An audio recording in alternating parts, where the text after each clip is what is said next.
پس بریم مادر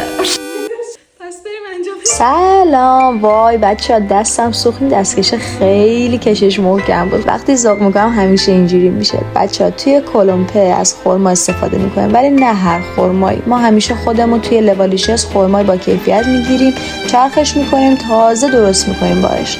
خمیر کلمپهمون که نگم براتون، زعفرونی و خیلی خوشبو، دونه به دونه گلوله کردیم، مهر زدیم که من عاشق مهر زدنم. بچه‌ها خیلیاتون ازم پرسیدین برای ایونت چی پیشنهاد میدی؟ راستش کلمپه و قطاب همیشه ستاره و مردم واقعا عاشق طعمش میشن. فرق نمیکنه ایرانی باشن یا خارجی. بین خودمون باشه، ولی خارجی قطاب خیلی دوستان چون عاشق پستن. بچه کماش سنم یه شیرینی خیلی خاصه به نظر من، که اصلا یه شیرینی خیلی لاکچریه، چون شیرینی که بدون شکر باشه و آردش هم ارگانیک باشه که کاملا خاصه.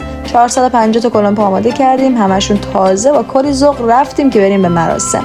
وای یکی از قشنگترین جاهایی بود که تا تو عمرم رفتم. بچه‌ها فضا فوق العاده عالی بود، پر از حس و هنر خوب بود. انگار یه تیکه از ایران برداشتن و بردن گذاشتن وسط ملبورن فقط برای ما ایرانیه. بچه‌ها حتما برید.